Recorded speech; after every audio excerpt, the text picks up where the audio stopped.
Happy Waynesday on Thursday. Yeah, I messed up.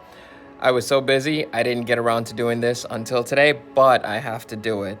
This is part 2 to what I was talking about last week. Last week I discussed life insurance, the formulation of your financial plan, and this week, and how life insurance, go back and watch that one. This week, I'm going to talk about Rule of 72. Now, this is one of my favorites because, and I'll put some screen slides and shots and stuff like that. You'll see that. And you'll see some hypotheticals. See that blue? That blue is how much money you contribute. I'll get to that. The orange is your interest. Look at this chart. And all of these will be included. Interest is more than the money you put in. Very important. So let's just jump right into this. The Rule of 72. This is what the Rule of 72 is. For those of you that don't know. You take the amount of interest that you're trying to calculate. So let's say the bank is offering you interest, a CD product, and they said 3% interest. So no problem. You take 3, divide that into 72, and that's the amount of years that it will take for your money to double. So if you did that calculation, you'll see that's 26 years. So every 26 years, if you put in 10 grand, it would go to 20. Now that's an awful long time. Now if you look at the banks, they're giving you 1%. 1 divided by 72, 72. So it would take you 72 years before that money doubles. So what I'm trying to get through to you is that there are better vehicles and better options for your money to work for you as far as investing. And the stock market is a very good example of one. Now, it's not just any amount. This is where I want to explain to you. So, the first hypothetical situation that I have held up here is going to give me an annual rate of return at 3%. That's the 26-year doubling amount that we just used that Rule of 72 formula to figure out. Now, I took a simple example. If you were to take $13 in change every day and put it aside on a monthly average, it should be $400. So let's say we're putting $400 a month away, and we did this for 20 years.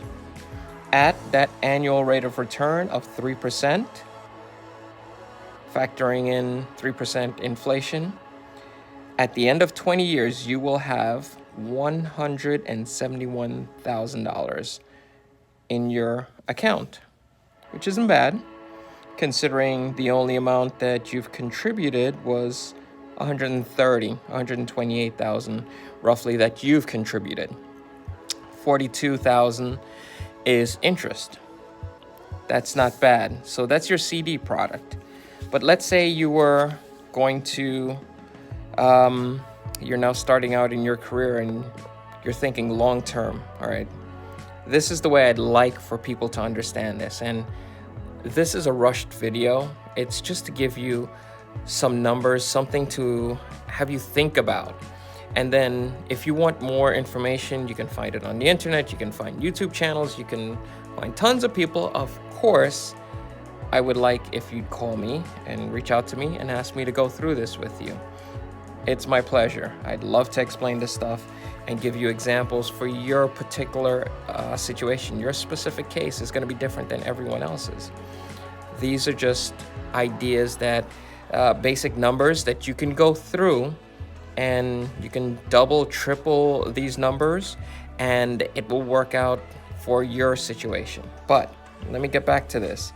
Now, let's say we went to a different vehicle of investing, and that vehicle gave us, on average, an annual rate of return of 6%. Still factoring for 3% inflation rate, the same 20 years, the same $400. And this is important because I want you to get that you're putting in the same amount, but the outcomes are very different depending on the vehicle that you choose to invest your funds. So when we're looking at this, the previous model at 3% was $171,000. This vehicle puts us at $235,000, roughly $500. That means you've contributed $128,000 over that 20 years, $400 a month, $13 a day roughly. And now your interest is $106,000, whereas before you only had $42,000 in interest. And that's at a very, reasonable 6% rate of return. Now, I think the ideal situation, especially if you qualify for this, and when I say qualify, I mean your life situation. Your suitability will help determine your risk tolerance, what your long-term financial plan is, and if something as aggressive is for you. But I think it's a safe number to say that 9% annual rate of return is something that's achievable for most people. So we're taking $400 again. We're going to do 20 years, 3% inflation rate, and we're going to look at our outcome. Our 3%, I'm going to go over this again, just so the numbers are fresh. 20 years, $400 a month, 3% annual rate of return, $171,000. 20 years, $400, 6%, $235,000. 20 years, $400, 9% annual rate of return, and our ending balance would be $332,000. That is, I mean, we're talking about when you're working and you've worked for a company for 20 years, the difference between you deciding, all right, I'm going to go on a cruise around the world, I'm going to stop working, I'm going to buy a home or buy my kids a home, whatever. The difference between $171,000 and $332,000 changes your options. All right, so what are you going to do? All right, you've worked for 20 years. Now you've got $332,000. And you're thinking, all right, what does that do? Well, I'm going to explain the reverse. Let's say you had $330,000 and you didn't put a dime more into this account, but you still had it into that vehicle that was giving you, on average, 9% annual rate of return. How long do you think that money would last you? Well, I did the calculation already here. All these sheets I'll include in, all these slides I'll include in this video or down below or somewhere. But I want you to see it, have it, and utilize it. Do you think it would last you 5 years? You're not putting a dime in. You're only taking out. And the amount that you're going to take out, you're only putting in 400. Let's say we took out 7 times the amount. So 2,800 every month. So you only put in 400, but now you're taking out 7 times as much. Okay. Do you think it would last you 5 years? 10 years? 15 years? 20 years? Go ahead. Well, the answer is 23 years on average. That's what it would cost you. That's how long that money would last you, not cost you. Now, 23 years plus 20 years, that's 43 years. You start working at 20. We're at 60 something. That's not a bad game plan when you think about this.